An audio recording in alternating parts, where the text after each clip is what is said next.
கிறிஸ்துவில் அன்பானவர்களே, இயேசு கிறிஸ்துவின் நாமத்திலே நான் உங்களை வாழ்த்துகிறேன். இந்த கிறிஸ்மஸ் மாதத்தில் இயேசு கிறிஸ்து நமக்கு பாலகனாய் பிறந்து நமக்கு ஒரு குமாரனாய் கொடுக்கப்பட்டு அவர் இந்த உலகத்தில் எதையெல்லாம் நிறைவேற்றுவதற்காக வந்தார் என்கிற அந்த தீர்க்க தரிசன வார்த்தைகளிலே சொல்லப்பட்ட அவருடைய நாமங்களில் ஒவ்வொன்றாக நாம் இன்னைக்கு பார்த்துட்டு இருக்கிறோம். இன்றைக்கு நம்ம பார்க்கக்கூடிய அவருடைய நாமம் என்னன்னா அதிசயமானவர். ஏசாயா 9ஆம் அதிகாரத்தில் இப்படி ஒரு வார்த்தை இருக்கு. அப்போ அவர் அதிசயமானவர். அதிசயம்னா என்ன அப்படிங்கிறத முதல்ல தெரிஞ்சுக்கணும். அதிசயம்னா எதிர்பார்க்காம நடக்கிறது. நம்மளால முடியாது, நம்மளால அதை செய்ய முடியாது, ஆனால் நம்முடைய வாழ்க்கையில் அது நடக்குது. நமக்கு அது கிடைக்காது அப்படிங்கிறது நம்முடைய நம்பிக்கை, ஆனால் நமக்கு அது கிடைச்சது. நாம் போக முடியாத தூரம் ஒன்று இருக்குது அப்படின்னு நம்ம நினைக்கிறோம், ஆனால் நாம் அந்த இலக்கை போய் அடைஞ்சோம். அப்படிங்கிறதெல்லாம் நம்முடைய வாழ்க்கையில் நடந்த அதிசயம். இப்படி ஒரு அதிசயத்தை நிறைவேற்றுவதற்காக வந்தவர் தான் இயேசு கிறிஸ்து. அதனால தான் அவருக்கு பேரு அதிசயமானவர். சிலர் சொல்லுவாங்க அவர் கன்னி பிறப்பு, அதனால அவர் அதிசயமானவர் அப்படின்னு. ஆமா, கன்னி பிறப்பு ஒரு அதிசயமானவர் தான். பிதாவாகிய தேவன் ஒரு கன்னியின் வயிற்றிலே அவரை பிறக்கும்படியாக அவருக்கு கட்டளை கொடுத்திருந்தார், அதனால அவர் பிறந்தார்.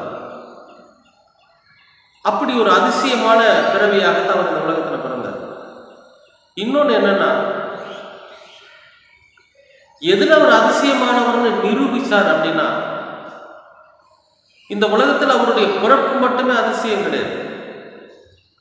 அவர் இந்த உலகத்தில் பிறந்து மனிதர்களோட மனிதர்களா வாழ்ந்து, நல்லா கவனிக்கணும், எங்க அவர் அதிசயமானவர் அப்படின்னு ப்ரூஃப் ஆகுது, நிரூபணமாகுது அப்படின்னா, ஆதாம் உருவான காலத்திலிருந்து, உருவாக்கப்பட்ட காலத்திலிருந்து இயேசு கிறிஸ்து வரைக்கும் எத்தனையோ பரிசுத்தவான்கள், எத்தனையோ தீர்க்கதரிசிகள், கடவுளால் தெரிந்து கொள்ளப்பட்டவர்கள் இருந்தாங்க. அவர்கள் மனித வாழ்க்கையில மனிதர்களோடு மனிதர்களாக வாழ்ந்தாங்க. ஆனாலும் அவர்களுடைய வாழ்க்கை கடைசி காலங்களில் ஒரு மனித இயல்பாகவே நடந்து முடிஞ்சிருச்சு.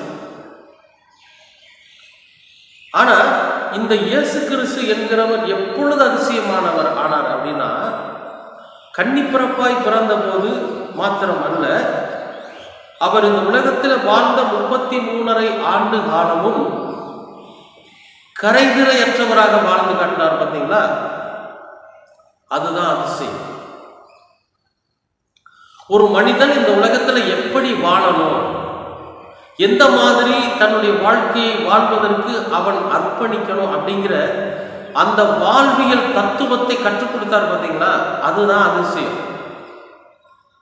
பணத்துக்கு ஆசைப்படாத மனுஷன் இந்த உலகத்தில் எவனாவது உண்டா அப்படின்னா ஒருத்தர் இருந்தார். அவர் யாருன்னா இயேசு கிறிஸ்து. விபச்சாரம் பண்ணாத ஒரு மனுஷன் இந்த உலகத்தில் இருந்தாரா அப்படின்னா இருந்தார். அவர் யாருன்னா இயேசு கிறிஸ்து. பாவமே இல்லாத ஒரு மனுஷன் இந்த உலகத்தில் இருந்தாரா அப்படின்னா இருந்தார். அவர் யாருன்னா அவர் இயேசு கிறிஸ்து. இதெல்லாம் அதிசயம். பலவீனம் உள்ள இந்த மாமிசத்தில் பிறந்திருக்கிற ஒவ்வொரு மனிதனும் ஏதாவது ஒரு விஷயத்துல பலவீனப்பட்டு அவன் பாவத்தை செய்கிறவனாகத்தான் இந்த உலகத்தில் வாழ்ந்துகிட்டு இருக்கிறோம், வாழ்ந்துகிட்டு இருந்தாங்க, இனியும் அப்படித்தான் இருக்கணும். ஆனா இந்த உலகத்திலே தான் மனிதனாய் பிறந்த பிறப்பிற்கு அடையாளமாக, தான் வாழ்ந்த வாழ்க்கைக்கு ஒரு அடையாளமாக அவர் என்ன பண்ணா, எந்த விதமான கரைதரையற்றவர்களாக சரீரத்திலும் சரி, ஆன்மாவிலும் சரி, ஆத்மாவிலும் சரி, செயல்களிலும் சரி, எல்லாத்திலையும் அவர் ஒரு பரிசுத்தமாய் வாழ்ந்து காண்பித்தார். பார்த்தீங்களா, அதுதான் அதிசயம். சரி, நமக்கு அதனால என்ன பிரயோஜனம்? அவர் வாழ்ந்து காட்டிட்டு போயிட்டாரு, நமக்கு என்ன பிரயோஜனம்? நாம இப்போ அவர் அதிசயமானவர்னு ஏத்துக்கிறது அப்படின்னா, நாமும் அப்படிப்பட்ட வாழ்க்கை வாழ வேண்டும் என்பதற்காக அவர் என்ன பண்ணியிருக்கார் அப்படின்னா, தன்னை அர்ப்பணித்தது மட்டும் இல்லை. இயேசு கிறிஸ்து வந்தாரு, பாவிகளுக்காக நான் சிலுவையை சுமந்து நான் என்னுடைய ஜீவனை கொடுக்குறேன், மறுபடியும் நான் உயிரோட எந்திரிச்சு எங்கள் பிதாவின் இடத்துல போயிடுறேன்னா அது அவங்க பிரச்சனை. அது இயேசு கிறிஸ்துக்கு பிதாவானவர் இந்த உலகத்துல நீ என்ன செய்யணுங்கிறத சொல்லி அனுப்பிச்சதை அவர் செஞ்சு முடிச்சுட்டு போனார். ஆனா அவர் வாழ்ந்த அந்த இடைப்பட்ட காலங்கள்ல நமக்கு எப்படி அவர் அதிசயத்தை காண்பித்திருக்கிறார் அப்படின்னா, அவரை போலவே நாமும் வாழ்வதற்கான வழியை அவர் ஆயத்தப்படுத்திட்டு போயிருக்கார். அதிசயம் என்பது செவிவழி செய்தி அல்ல. அவர் அதிசயமானவர் என்பது ஒரு செவிவழி செய்தி அல்ல. நல்லா கவனிக்கணும். இயேசு கிறிஸ்து அதிசயமானவர் என்பது செவிவழி செய்தி அல்ல. இயேசு கிறிஸ்து அதிசயமானவர் என்பதை நாம உணரணும். அது உணர்வு பூர்வமான ஒரு விஷயம், அது அனுபவபூர்வமான ஒரு விஷயம். நீங்க என்னை ருசிச்சு பாருங்க நான் சொல்லியிருப்பேன். அப்ப ஆண்டவரை நாம ருசிக்கிறது எப்படி ருசிக்க முடியும் சொல்லுங்க? அவரை அனுபவிக்கணும், அவரை நமக்குள்ள உள்வாங்கணும்.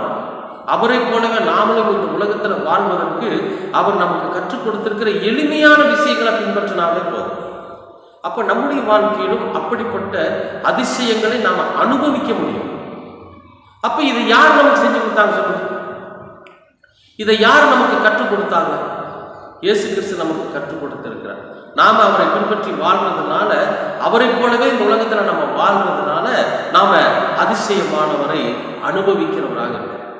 அன்பானவர்களே, இப்படி நீங்களும் நானும் ஆபிரகாமுக்கு அதிசயம் பண்ணாரு, ஈசாக்குக்கு பண்ணாரு, யாக்கோபுக்கு பண்ணாருங்கிறது ஒரு பெரிய விஷயம் அல்ல. நல்லா கவனிக்கணும். நம்முடைய வாழ்க்கையிலையும் நாமும் அவர்களை போலவே வாழணும் அப்படிங்கிறதுக்காக பல விஷயங்களை நமக்கு கற்றுக் கொடுத்திருக்கிறார். பார்த்தீங்களா? அதுக்காகத்தான் அவர் இந்த உலகத்துக்கு வந்தார். இந்த பூமிக்கு அவர் வந்ததுக்கு காரணமே அதுதான். அன்பானவர்களே, நம்ம கிறிஸ்துவை பின்பற்றணும், கிறிஸ்துவோடு கூட வாழணும்.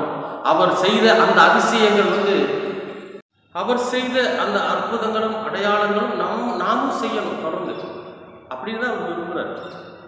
அப்பதான் நாம அவரை அனுபவிக்க முடியும், அவரை ருசிக்க முடியும். இப்ப ஆபிரகாம் முதிர் வயதில் குழந்தை கொடுத்தாரு. அப்புறம் 5 அப்பங்கள் 2 மீன் 5000 பேருக்கு கொடுத்தாரு. இதெல்லாம் அதிசயம்தான். அதெல்லாம் செவிவழி செய்தி. நமக்கு நம்ம அது மேல நம்பிக்கை வைக்கணுங்கிறதுக்காக சொல்லப்பட்டிருக்கிற செய்தி.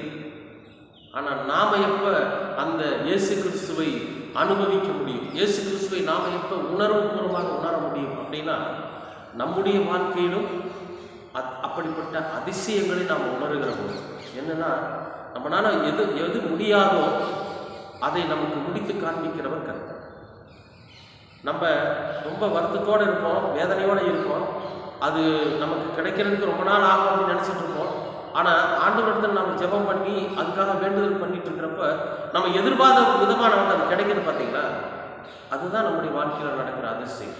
அப்போ தான் இயேசு கிறிஸ்து அதிசயமானவராக இருக்கும். கர்த்தர் என்னுடைய வாழ்க்கையில் ஒரு அதிசயத்தை செஞ்சார் நம்ம சொல்கிறோம். பார்த்தீங்களா?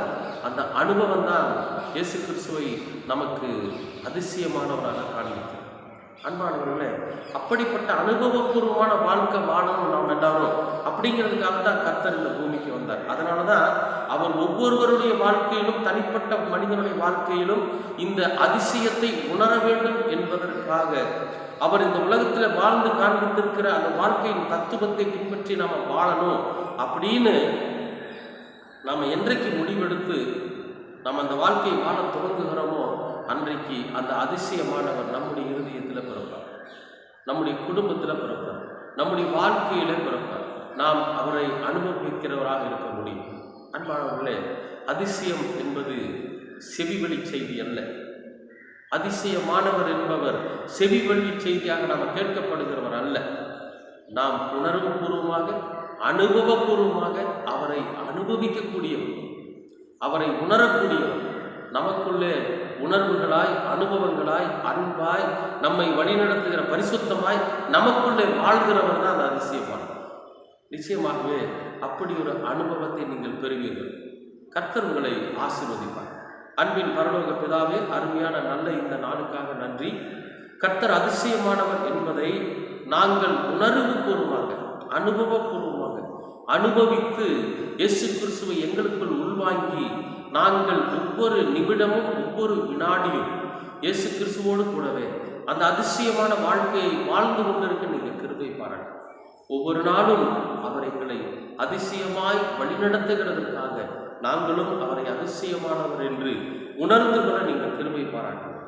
இயேசு கிறிஸ்துவின் வழியாக கேட்கிறோம் நல்ல பிதா. ஆமென்.